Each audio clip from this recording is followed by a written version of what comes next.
Bugun men juda muhim masalani tushuntirib beraman. 2026 yilda pensiyalar indeksatsiya qilinadimi? 1 avgustdan pensiyalar oshadimi? İnternetda tarqalayotgan hamma pensionerlarga katta qo'shimcha pul beriladi degan gaplarga ishonish kerakmi yoki yo'qmi? Bu mavzu har bir pensionerga, nogironlik pensiyasi oluvchilarga, boquvchisini yo'qotgan oilalarga va ota-onasining pensiyasini hisoblab yuradigan farzandlarga bevosita tegishli. Chunki bitta noto'g'ri xabar odamni ortiqcha yugurtirishi, hujjat topshiraman deb vaqtini ketkazishi, hatto firibgarlarga pul berib qo'yishiga sabab bo'lishi mumkin. Shuning uchun hoziroq kanalga obuna bo'ling, videoga like bosing. Chunki men bu masalani oddiy tilda misollar bilan kim xavotir olishi kerak, kim esa xotirjam bo'lishi mumkinligini birma-bir tushuntiraman. Avvalo eng asosiy gapni aytaman.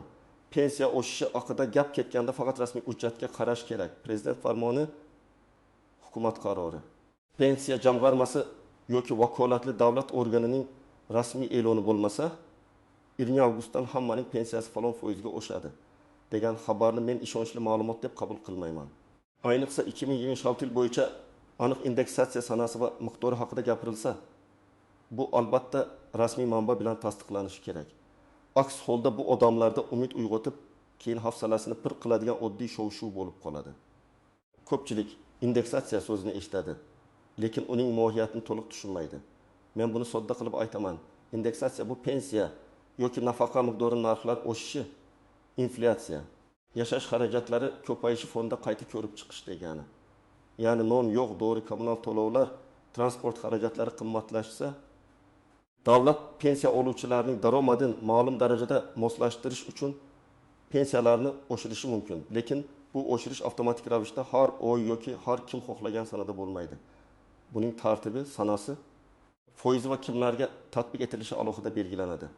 Oldin ham pensiyalar va ijtimoiy to'lovlar turli davrlarda oshirilgan. Ba'zan pensiyaning bazaviy hisoblash miqdori o'zgaradi, ba'zan eng kam pensiya miqdori oshiriladi. Ba'zan ayrim toifadagi fuqarolarga qo'shimcha to'lovlar belgilanadi. Odamlar esa bularning hammasini bitta so'z bilan pensiya oshdi deb aytadi. Aslida esa farq juda katta. Birinchi holatda hammaning pensiyasi bir xil foizda oshishi mumkin. Ikkinchi holatda faqat eng kam pensiya olayotganlar ko'proq sezadi. Uchinchi holatda esa faqat ma'lum toifa, masalan, nogironligi bo'lgan shaxslar, yolg'iz keksalar yoki boquvchisini yo'qotgan oilalar ta'sirini ko'rishi mumkin. Mana shu joyda eng ko'p chalkashlik boshlanadi. Kimdir qo'shnisidan eshitadi, avgustdan pensiya oshar ekan. Boshqa odam internetda sarlavha ko'radi. 2026 indeksatsiya pensiyalar ko'tariladi. Uchinchi odam esa eski xabarni yangi xabar deb o'qib qoladi. Natijada odamlar bank kartasini tekshiradi, pensiya jamg'armasiga boradi, mahallaga qo'ng'iroq qiladi. Lekin rasmiy qaror bo'lmasa, hech narsa o'zgarmaydi. Shuning uchun men har doim aytaman. Pensiya masalasida sarlavhaga emas, hujjatning sanasiga, raqamiga va kimlarga tegishli ekaniga qarang. Hozir odamlarning asosiy xavotiri shuki, narxlar oshyapti, dorilar qimmat, kommunal to'lovlar oson emas, bozordagi xarajatlar oyma-oy ko'payib boryapti. Pensioni uchun erida 1000 so'm, 1000 so'm katta pul. Shuning uchun avgustdan pensiyalar oshadi degan gap chiqishi bilan hamma bunga e'tibor beradi. Bu tabiiy. Men buni juda yaxshi tushunaman. Chunki ko'plab oilalarda pensionerning puli faqat o'ziga emas, butun ro'zg'orga ishlatiladi. Dori olinadi, nevaraning yo'l puli beriladi, gaz elektr to'lovi yopiladi, ba'zan oziq-ovqat ham shu puldan qilinadi. Lekin muhim farq bor. Pensiya oshishi haqida oldindan taxmin qilish boshqa, rasmiy indeksatsiya e'lon qilinishi boshqa. 2026 yil uchun budjet parametrlari, ijtimoiy xarajatlar, inflyatsiya prognozlari, davlat daromadlari va xarajatlari inobatga olinadi. Davlat pensiyani oshirsa, bu millionlab odamga ta'sir qiladi. Demak, buning uchun katta mablag' kerak bo'ladi. Shu sababli bunday qaror kimdir aytdi darajasida emas, aniq moliyaviy hisob-kitob asosida qabul qilinadi. Ayrim odamlar 1 avgustdan bo'ladi degan sanani ko'rib, darrov ishonib qoladi. Men esa sizga shunday deyman. Sana borligi xabarning rostligini anglatmaydi. Firibgar yoki noto'g'ri ma'lumot tarqatuvchi odam ham sanani aniq yozishi mumkin. Hatto bugundan ariza topshirmaganlar puldan quruq qoladi deb qo'rqitishi mumkin. Mana shunday joyda ehtiyot bo'lish kerak. Davlat pensiyani umumiy indeksatsiya qilsa, pensioner odatda alohida ariza yozib, kimlargadir pul to'lab, ro'yxatga kiritilib yurmaydi. Pensiya tizimida ma'lumotlar bor, to'lov avtomatik qayta hisoblanadi. Faqat alohida holatlarda, masalan, ish staji, hujjat, nogironlik guruhi. Bu o'quvchisini yo'qotish yoki imtiyozli davrlar bo'yicha ariza kerak bo'lishi mumkin. Birinchi navbatda yoshga doir pensiya oladiganlar bilishi kerak. Agar umumiy indeksatsiya bo'lsa, u odatda sizning hozirgi pensiya miqdoringizga yoki belgilangan bazaviy ko'rsatkichlarga ta'sir qiladi. Misol uchun bir pensioner oyiga 1 million 2 ming so'm olsa, 10% oshirish bo'lsa, nazariy jihatdan 20 ming so'm qo'shilishi mumkin. Lekin har doim ham hisob shunday oddiy bo'lmaydi. Chunki pensiya tarkibida asosiy miqdor ustamalar, kompensatsiyalar, ayrim qo'shimcha to'lovlar bo'lishi mumkin. Shuning uchun yakuniy summa har bir odamda bir xil ko'rinmaydi. Ikkinchi toifa nogironlik pensiyasi yoki nafaqasi oladiganlar. Bu yerda odamlar juda ehtiyot bo'lishi kerak. Nogironlik guruhi tibbiy mehnat ekspertiza hujjatlari, qayta ko'rik muddatlari pensiya to'loviga ta'sir qilishi mumkin. Agar indeksatsiya bo'lsa, u sizga ham tegishi mumkin. Lekin sizning asosiy muammoingiz indeksatsiyadan tashqari hujjatlaringizning amal qilish muddati bo'lishi mumkin. Masalan, bir inson ikkinchi guruh nogironlik bo'yicha to'lov oladi, lekin qayta ko'rik sanasini o'tkazib yuboradi. U odam pensiya nega oshmadi deb o'ylashi mumkin. Aslida esa masala indeksatsiyada emas. Hujjatning yangilanmaganida bo'lishi mumkin. Uchinchi toifa o'quvchisini yo'qotgan oilalar. Bu holatda to'lov oiladagi mehnatga layoqatsiz a'zolar soniga, bolalarning yoshi, o'qishi, hujjatlari va boshqa shartlarga bog'liq bo'lishi mumkin. Masalan, bir ona 2 farzandi uchun o'quvchisini yo'qotganlik pensiyasi olsa, farzandlardan biri umumdek ish yoshga to'lsa yoki o'qish shakli o'zgarsa, to'lov va qayta ko'rib chiqilishi mumkin. Shunday vaziyatda indeksatsiya bo'lsa ham nega pulim kamaydi degan savol tug'iladi. Javob shuki, indeksatsiya umumiy oshirish bo'lsa ham sizning shaxsiy holatingizdagi o'zgarish to'lov miqdoriga alohida ta'sir qiladi. 4-toifa ishlayotgan pensionerlar. Ko'pchilik ishlayotgan pensionerlar ham menga oshadimi deb so'raydi. Bu savol o'rinli. Chunki ayrim davrlarda ishlovchi va ishlamaydigan pensionerlar bo'yicha tartiblar farq qilishi mumkin. Men bu yerda ham bitta qoidani aytaman. Umumiy gap bilan xulosa qilmang, rasmiy hujjatda barcha pensiya oluvchilar. Ishlamaydigan pensionerlar, ayrim toifalar yoki budjet tashkilotlari xodimlari degan iboralar qanday yozilganiga qarang. Birgina so'z sizning huquqingizni belgilab berishi mumkin. Endi bir nechta oddiy misol bilan tushuntiraman. Tasavvur qiling, Toshkent viloyatida yashaydigan otaxon 1 million 500 ming so'm yoshga doir pensiya oladi. Internetda 1 avgustdan pensiyalar 20% ga oshadi degan xabarni ko'rdi. U darrov hisoblab, demak menga 300 ming so'm qo'shiladi deb o'yladi. Lekin rasmiy qaror yo'q. Avgust keldi, kartaga avvalgidek pul tushdi. Otaxon xafa bo'ldi. Aslida xato nimada? Xato shundaki, u rasmiy tasdiqsiz xabarga ishondi va oilaviy budjetini shunga qarab rejalashtirdi. Men bunday vaziyatda hech qachon hali tushmagan pulni xarajatga yozmaslikni maslahat beraman. Ikkinchi misol. Samarqandda yashaydigan ayol 9 ming so'm atrofida nafaqa oladi. Agar davlat eng kam pensiya yoki ayrim ijtimoiy nafaqalarni oshirsa, aynan past miqdorda to'lov oladigan odamlar buni sezilarliroq his qilishi mumkin. Masalan, yuqori pensiya oladigan odamda oshish foiz hisobida ko'rinsa, eng kam miqdordagilar uchun bazaviy kafolatning oshishi muhim bo'ladi. Lekin yana qaytaraman, bu faqat rasmiy hujjatga bog'liq.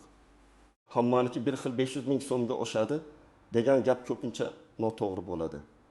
Chunki pensiya tizimida hammaning hisob kitobi bir xil emas. Uchinchi misol. Qashqadaryoda bir oila o'quvchisini yo'qotganlik pensiyasi oladi. Farzandlardan biri kollej yoki oliy ta'limga kirgan, hujjatlarni vaqtida topshirish kerak. Oila esa faqat indeksatsiyani kutib yuradi. Keyin to'lovda muammo chiqadi. Bunday holatda asosiy vazifa pensiya oshadimi deb kutish emas. Balki o'qish joyidan ma'lumotnoma, shaxsni tasdiqlovchi hujjatlar, oilaviy holat bo'yicha kerakli ma'lumotlarni vaqtida taqdim etishdir. Chunki hujjat to'liq bo'lmasa, oshirish bo'lsa ham amalda pulni vaqtida olish qiyinlashadi. 4-misol. Bir pensionerga telefon qilib, sizga avgustdan indeksatsiya bo'yicha qo'shimcha pul chiqdi. Kartangiz raqamini va SMS kodini ayting, hisobingizga tushiramiz deyishadi. Men buni alohida ogohlantiraman. Hech qachon SMS kod, karta paroli, bank ilovasi kodi, pasport ma'lumotining suratini begona odamga yubormang. Davlat organi yoki bank xodimi sizdan SMS kod so'ramaydi. Pensiya oshsa, pul sizning amaldagi hisobingizga belgilangan tartibda tushadi. Buning uchun begona odamga kod aytish shart emas. Bunday qo'ng'iroq firibgarlik bo'lishi ehtimoli juda yuqori. Agar siz faqat umumiy indeksatsiyani kutayotgan bo'lsangiz va hujjatlaringiz joyida bo'lsa, ortiqcha yugurishingiz shart emas. Siz rasmiy e'lonlarni kuzating, pensiya kartangizdagi tushumlarni tekshiring. Kerak bo'lsa, pensiya jamg'armasining hududiy bo'limi yoki rasmiy aloqa kanallari orqali aniqlashtiring. Hujjatlari to'liq, pensiyasi muntazam tushayotgan pensioner umumiy oshirish bo'yicha ko'pincha alohida ariza bilan borib yurmaydi. Ammo quyidagi holatlarda men sizga e'tiborli bo'lishni maslahat beraman. Agar pensiyangiz oxirgi oylarda kamaygan bo'lsa, to'lov kechikayotgan bo'lsa, nogironlik guruhi bo'yicha qayta ko'rik muddati yaqinlashgan bo'lsa, boquvchisini yo'qotganlik bo'yicha bola o'yin-mintaqi yoshga yaqinlashgan bo'lsa, ish stajingiz bo'yicha ilgari kiritilmagan hujjat topilgan bo'lsa yoki sizga ariza topshirmasangiz oshmaydi deb aytishgan bo'lsa, bularni tekshirish kerak. Chunki masala umumiy indeksatsiya emas. Sizning shaxsiy pensiya ishingizdagi ma'lumot bo'lishi mumkin. Yana bir nozik masala bormi qayta hisoblatish mumkinligini eshitadi va darrov demak menga ham qo'shimcha chiqadi deb o'ylaydi. Har doim ham shunday emas. Qayta hisoblash uchun asos bo'lishi kerak. Masalan, oldin hisobga olinmagan ish staji topildi. Arxivdan ma'lumotnoma chiqdi, ish haqi bo'yicha hujjat aniqlandi, imtiyozli staj tasdiqlandi. Yoki qonunchilikda sizning toifangizga tegishli yangi tartib belgilandi. Agar hech qanday yangi hujjat yoki asos bo'lmasa, faqat qo'shnimniki oshibdi degan gap bilan qayta hisoblash talab qilish natija bermasligi mumkin. Pensiya oshishi masalasida eng ko'p e'tibordan chetda qoladigan jihat shuki, e'lon qilingan foiz har doim odamning qo'liga tushadigan sof pulga aynan bir xil ko'rinishda ta'sir qilmasligi mumkin. Masalan, ayrim to'lovlar pensiya tarkibida alohida hisoblanadi. Kimdadir ustama bor, kimdadir kompensatsiya bor, kimdadir qarzdorlik ushlab qo'linayotgan bo'lishi mumkin. Agar pensionerning bank krediti, alimenti, ijro hujjati yoki boshqa majburiy ushlanmasi bo'lsa, tushadigan pulni baholashda buni ham hisobga olish kerak. Odam pensiyam oshdi, lekin kartaga kam tushdi deyishi mumkin. Aslida oshgan, lekin ushlanma ham bor. Yana bir jihat. Pensiya qaysi kundan oshirilgani va qaysi oyda to'langani farq qiladi. Agar rasmiy hujjatda avgustdan deyilsa, to'lov tizimida qayta hisoblash texnik jihatdan ma'lum vaqt olishi mumkin. Ba'zan farq keyingi oyda qo'shib berilishi ehtimoli bo'ladi. Lekin bu ham hujjat va amaliy tartibga bog'liq. Shuning uchun birinchi kuni kartacha tekshirib, demak oshmadi deb xulosa qilish ham shoshqaloqlik bo'lishi mumkin. Lekin yana aytaman, avval rasmiy qaror bo'lishi kerak. Eski xabarlar ham katta muammo. İnternetda 2024 yoki 2025 yildagi pensiya oshishi haqidagi maqola qayta tarqalib, odamlar uni 2026 yilga tegishli deb o'qiydi. Ayrim sahifalar esa ataylab sanani ko'rsatmaydi yoki eski matnni yangi sarlavha bilan beradi. Men sizga oddiy tekshiruv usulini aytaman. Xabarni o'qiganda eng avval sanasiga qarang. Keyin hujjat raqami bormi? Qaysi davlat organi e'lon qilgan? Rasmiy saytga havola bormi? degan savollarni bering. Agar faqat ekspertlar aytmoqda, manbalarga ko'ra tez orada degan umumiy gaplar bo'lsa, bunday xabar asosida qaror qilmang. Yana bir xavfli nuqta ro'yxatga kiritish bahonasi. Kimdir sizga pensiya oshishi uchun bazaga kiritib qo'yaman, buning uchun oldindan pul bering desa, ehtiyot bo'ling. Davlat xizmatlari uchun rasmiy to'lov bo'lsa, u qonuniy tartibda chek yoki elektron to'lov orqali amalga oshiriladi. Lekin indeksatsiya uchun kimningdir cho'ntagiga pul berish kerak degan gap asossiz. Agar kimdir shunday talab qilsa, uning ism familiyasi, telefon raqami, qayerda ishlashi haqida ma'lumot oling va tegishli organlarga murojaat qiling. Endi aniq nima qilish kerakligini aytaman. Birinchi qadam rasmiy manbalarni kuzating.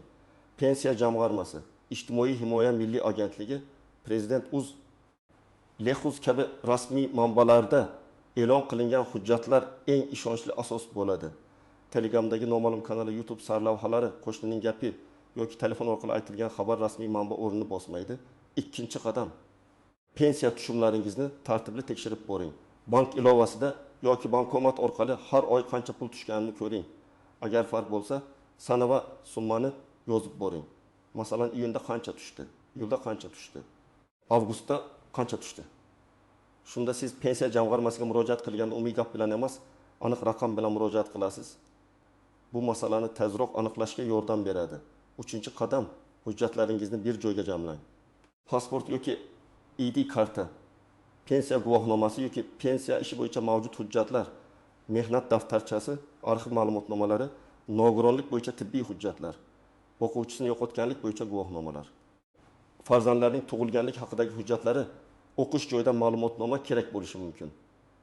Men har doim maslahat beraman. Asl hujjatlarni alohida papkada saqlang. Nusxalarini ham tayyor qilib qo'ying.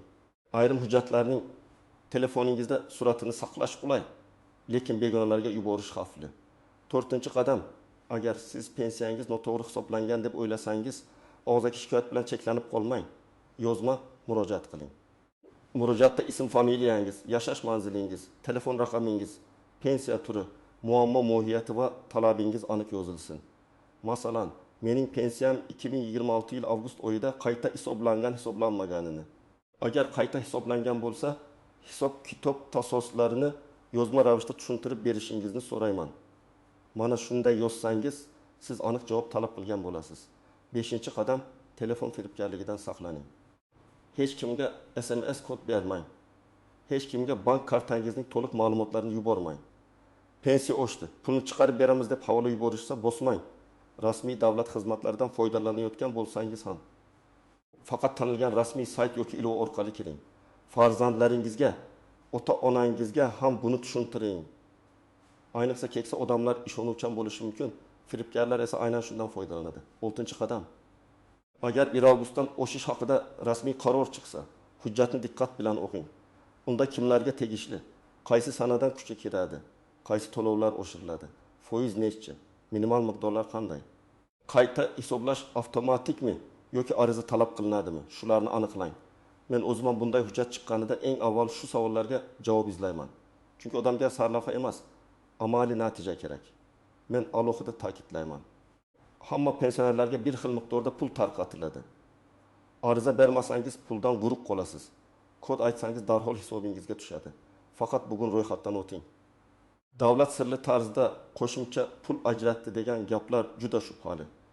Davlat to'lov yashirin tarzda begona havolalar orqali SMS kod so'rab berilmaydi. Har qanday pensiya oshishi ochiq tartibda hujjat bilan e'lon qilinadi. Shuningdek, meniki oshdi. Demak sizniki ham oshadi yoki sizniki oshmadi. Demak ham meniki oshmagan degan xulosalar ham doim to'g'ri emas. Har bir pensionerning holati alohida. Ish staji, ish haqi, pensiya turi, ustama, imtiyoz, oila tarkibi, nogironlik holati, hujjatlar muddati turlicha. Shu sababli bir odamning tajribasi boshqasiga to'liq mos kelmasligi mumkin. Yana shuni biling, pensiya masalasida vaqtida murojaat qilish muhim. Agar sizda yangi hujjat topilgan bo'lsa, masalan, arxidan ilgari hisobga olinmagan ish staji chiqsa, uni yillar davomida uyda saqlab yurishning foydasi yo'q. Tegishli bo'limga topshiring, ariza yozing. Qabul qilinganini tasdiqlovchi belgi yoki raqamni oling. Keyin javob muddatini kuzating. Og'zaki aytilgan keyin keling degan gap bilan cheklanib qolmang. Rasmiy murojaat bo'lsa, javob ham rasmiy bo'ladi. Bugungi eng asosiy xulosa shuki, 2026 yilda pensiyalar indeksatsiyasi, xususan 1 avgustdan o'shishi haqida faqat rasmiy hujjatga tayanish kerak. Internetdagi baland sarlavhalar, vahimali gaplar, hamma pul oladi degan va'dalar sizni chalg'itmasin. Pensiya oshishi mumkin, lekin uning sanasi, miqdori va kimlarga tegishi faqat vakolatli organlar e'lon qilgan qaror bilan aniqlanadi. Men sizga maslahat beraman. Hujjatlaringizni tartibga soling. Bank tushumlaringizni tekshirib boring. Rasmiy manbalarni kuzating. Shubhali qo'ng'iroqlar va havollardan ehtiyot bo'ling. Agar pensiyangizda noaniqlik bo'lsa, yozma murojaat qiling va hisob-kitob asosini talab qiling. Shunda siz mish-mish bilan emas, huquqiy asos bilan ish ko'rasiz. Sizningcha 2026 yilda pensiyalar qancha oshirilishi kerak? Hozirgi pensiya miqdoridirlar. Oziq-ovqat va kommunal xarajatlarga yetyaptimi? Fikringizni izohlarda yozib qoldiring. Video foydali bo'lgan bo'lsa, like bosing, kanalga obuna bo'ling va yaqinlaringizga ham yuboring. Chunki bu ma'lumot har bir pensioner oilasiga kerak bo'lishi mumkin.